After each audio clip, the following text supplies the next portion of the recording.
Hello friends. आज मैं आपके सामने एक छोटा सा टॉपिक लेकर आया हूँ कम्युनिकेशन नेटवर्क के ऊपर बेसिकली। तो ये MCO 1 का बहुत ज़्यादा इंपॉर्टेंट टॉपिक है क्योंकि इससे रिलेटेड प्रीवियस ईयर में बहुत सारे क्वेश्चंस पूछे गए हैं। ठीक है, तो बेसिकली हम बात करते हैं कम्युनिकेशन नेटवर्क की। जब हम कंपनी के अंदर बात करते हैं ना कम्युनिकेशन नेटवर्क की, फर्स्ट ऑफ ऑल नेटवर्क से तो हमें पता लग रहा है कि एक स्ट्रक्चर होता है कि भाई जो मैंने बात बोली एक एक प्रॉपर फॉर्म होता है कि अगर मैंने कुछ काम किया है तो वो अपर मोस्ट लेवल जो उसका अल्टीमेट लेवल है वो उधर तक कैसे पहुंचेगी, पहले उसके पास जाएगी। हम जैसे बात करते हैं कोई फाइल होती है, पहले छोटे बंदे के पास जाती है, वो अपने साइज सिग्नेचर करता है तो फिर उसके ऊपर बंदे के पास जाती है, फिर वो सिग्नेचर करता है तो सबसे ऊपर वाले के पास जाती है जो कि उस पर लास्ट मोहर लगा देता है कि हाँ ये पॉलिसी सही है। अगर गलत है तो वो बीच में उसको रोक देता है, साइन नहीं करता। इस टाइप की चीज़ें होती है, एक स्ट्रक्चर होता है। तो जब बात करेंगे कम्युनिकेशन, कम्युनिकेशन मतलब होता है बात करना। अब बात किसी भी फॉर्म में हो सकती है, हम बोल के कर सकते हैं, लिख के कर सकते हैं। ठीक है, डिफरेंट डिफरेंट टाइप्स होते हैं। तो कम्युनिकेशन नेटवर्क के अंदर आपके दो टाइप्स के बेसिकली होते हैं, एक होती है फॉर्मल, एक होती है इनफॉर्मल। फॉर्मल होती है जो कंपनी खुद फॉर्म करती है। ठीक है, जो कंपनी खुद फॉर्म करती है, फॉर्मल वो होती है। जो इनफॉर्मल वो होती है जो आप अपनी स्वेच्छा से करते हो, किसी से आप बोलते हो किसी से अच्छे रिलेशन है, आपके दोस्त है, फ्रेंड है, आपकी फैमिली है, रिलेटिव्स है, कंपनी में काम करते हो तो आप बात करते हैं, हंसते खेलते रहते हैं, तो एक बॉन्ड हो जाता है उनके बीच में। ठीक है, इनफॉर्मल को हम ग्रेप वाइन कम्युनिकेशन भी बोलते हैं। अब इसके अंदर हमारे बेसिकली 4 टाइप्स की चीज़ आती है ग्रेप वाइन के अंदर। सिंगल स्ट्रैंड, ये STAND नहीं है, STRAND है, इसको करेक्ट कर लेना एक बार। फिर आता है सेकंड गॉसिप, थर्ड आता है प्रोबेबिलिटी एंड फोर्थ आता है क्लस्टर। अभी हम इसको ढंग से एक नेक्स्ट स्लाइड में पढ़ते हैं। ठीक है, तो ये देखिए, मैं बात करता हूँ सिंगल स्ट्रैंड की। हम ए से लेके चलेंगे, हमारा ए स्टार्टिंग पॉइंट होगा। ठीक है, जितने भी मैं एग्जांपल लूँगा ए हमारा स्टार्टिंग पॉइंट होगा। भाई सिंगल स्ट्रैंड का मतलब होता है कि कोई बात मुझे पता है, मैंने एक बंदे को बताई वो वाली बात। जो मतलब कोई भी मुझे पता लगा कि यार ये बंदा छोड़ने वाला है नौकरी, हमारा मैनेजर नया नौकरी छोड़ने वाला है, मुझे कहीं से खबर आई है, तो मैंने एक बंदे को बताई। ठीक है, तो उस बी वाले बंदे ने सी को बताई, वो सी वाले बंदे ने डी को बताई। ठीक है, एक लाइन में चल रहा है ये। ठीक है, तो ये सिंगल स्ट्रैंड हो गया। गॉसिप में क्या होता है, एक बंदा ए है, ए बंदे ने बी को बताई। ठीक है, उसी सेम बंदे ने सी को भी बताई, उसी सेम बंदे ने डी को बताई, उसी सेम बंदे ने ई को बताई और इसी बंदे ने एफ को बताई। ये सारे BCDEF हैं, ये सारे अलग अलग पर्सनस हैं। तो ये गोसिप हो गया। गोसिप का मतलब क्या होता है, हम जब बकवास बातें करते हैं, हम कहते हैं ना फालतू पना, फालतू की बातें करना। एक बंदे ने उसको कह दिया हाँ भाई हाँ ठीक है, ये फालतू फालतू पने वाली चीज़ आ गई। फिर आती है प्रोबेबिलिटी। प्रोबेबिलिटी का मतलब क्या होता है कि एक बंदा ए, उसने बी को कुछ चीज़ बताई, वही सेम चीज़, और ए बंदे ने सी को ही वो चीज़ बताई। अब वो बी है, वो फर्दर उसको डिवाइड कर देगा, वो फर्दर बी वाला बंदा वो डी को बता सकता है, ई को भी बता सकता है। और ज़रूरी नहीं है कि वो बताए हर बार। अब जैसे इस एग्जांपल में देखोगे, अब जी है, जी पे मैंने लाइन नहीं खींची, इसका मतलब जी को किसी ने बताया नहीं। ज़रूरी नहीं कि इसमें सारे के सारे बंदे को आपने बताया ही हो, आपकी बात पहुंची हो उधर तक। आपने ए बंदे ने बी को बताई और सी को बताई, और बी ने क्या करा, डी को बताई, ई को बताई, लेकिन ई ने फर्दर इसको डिवाइड नहीं किया, फर्दर ई ने किसी को बताई नहीं बात। इसका मतलब ठीक है कि ज़रूरी नहीं कि सारे बंदों को पता होगी वाली बात इसके अंदर। इसका ये सिंपल सा मतलब था। क्लस्टर का मतलब क्या होता है, क्लस्टर एक फॉर्म होता है, जैसे कि ए ने बी को बताई भाई बात, ए ने सी को भी बताई, ए ने डी को बताई, अब डी ने दो बंदों को बताई, फिर उसमें से एक बंदा एफ निकला, फिर इसने दो तीन बंदे को बता दी। ऐसे करके एक ट्री का स्ट्रक्चर होता है, जैसे हमने ट्री मेथड पढ़ा था हमने मैथ के अंदर स्टार्टिंग में। तो ये फैलता रहता है मेथड। ठीक है, तो ये बहुत छोटा सा एग्जाम्पल है, मेरे को लगता नहीं ज़्यादा इसमें समझाने की जरूरत है। आप ये डायग्राम देखोगे तो आपको खुद पता लग जाएगा। ए स्टार्टिंग पॉइंट है, ठीक है, ये याद रखना। बाकी जितने भी BCDEF है ये सारे अदर पर्सन के नेम हैं। Let's talk about our next point, barriers of communication. Barriers of communication होते क्या है बेसिकली, हम सबको पता है कि हर काम करने के लिए जब हम भी करने जाते हैं कोई भी काम, चाहे कोई भी काम हो, तो हमें रुकावटें फेस करने को मिलती है। चाहे वो कोई भी काम, हम पढ़ाई कर रहे हैं, हम एक कॉम्पिटेटिव एग्जाम की पढ़ाई कर रहे हैं, तो उसके अंदर भी बहुत छोटी छोटी प्रॉब्लम्स हमें फेस करने को मिलती है। मुझे मैथ में ये चैप्टर नहीं आता, लेकिन इसके क्वेश्चन पेपर में आते हैं, तो उसको मैं कैसे डील करूँ, मुझे सीखना पड़ेगा, मुझे अपने दिमाग में स्ट्रेस लेना पड़ेगा। तो ये सारी चीज़ें होती हैं। ठीक है, जैसे कि एग्जांपल लेते हैं कि मैं जापान चले गया, लेकिन मुझे जापान के अंदर मुझे तो सिर्फ हिंदी और इंग्लिश आती है, बट मुझे जापनीज़ नहीं आती, लेकिन उधर के लोग जापनीज़ बोलते हैं, तो मुझे प्रॉब्लम फेस करने की मिलेगी। अब ये नहीं कह सकते इससे हम उभर ही नहीं सकते। Yes, there are various means, हम चाहें तो गूगल ट्रांसलेट यूज़ कर सकते हैं, हम डिफरेंट डिफरेंट टाइप्स की चीज़ें यूज़ कर सकते हैं।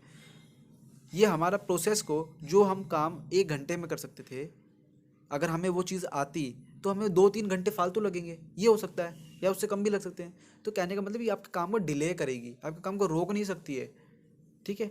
It is just a barrier, ठीक है। हम बात करते हैं फर्स्ट पॉइंट की, फिजिकल बैरियर की। फिजिकल बैरियर आपका सीधे और सीधे इन्वायरमेंट ऑफ कंपनी पे दर्शाता है। इन्वायरमेंट ऑफ कंपनी क्या हुआ भाई, मेरे कंपनी के अंदर बहुत ज़्यादा नॉइजी इन्वायरमेंट है जिससे कि बंदे काम नहीं कर पाते। मैं भी उधर काम कर रहा हूँ, मैं नया बंदा हूँ, मुझे उस वर्किंग इन्वायरमेंट में काम करने की आदत नहीं है नॉइजी वाले में।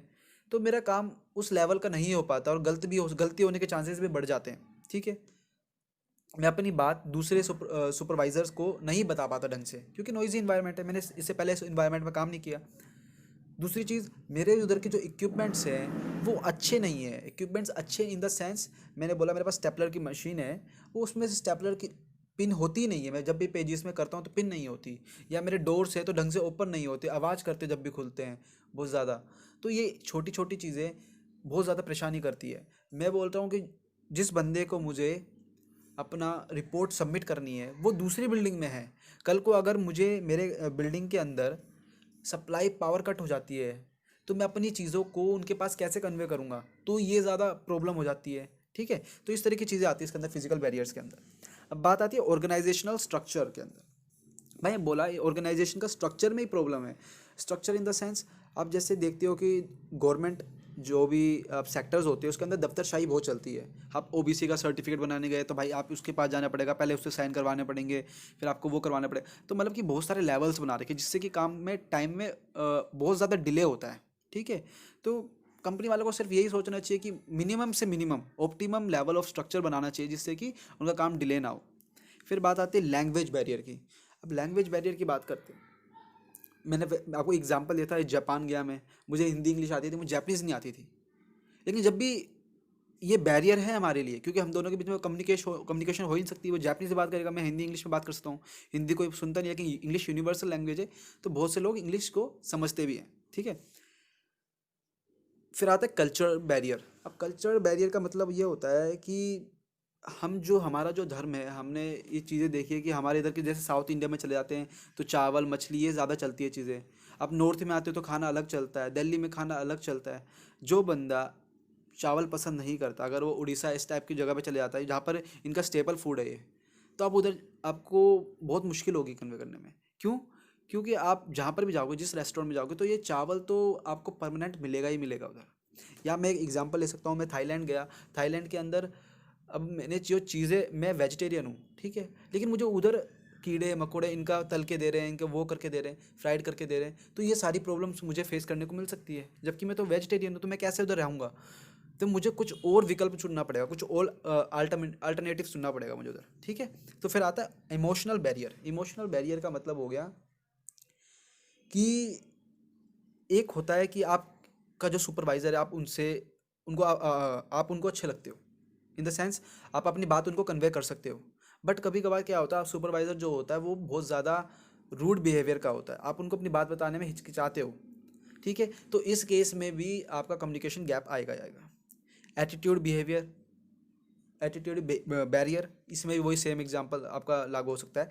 आपका क्या पता जिसको आप कन्वे करनी है बात, उसका एटीट्यूड सही नहीं है, तो आप उससे बात करने में पीछे हटोगे एक कदम। वो अलग बात है, आपको काम करना है तो बात करनी पड़ेगी, बट आप दिल से नहीं करवाओगे काम, और जिससे कि काम में बहुत ज़्यादा स्लगिनेस आएगी और काम आपका डिले होगा।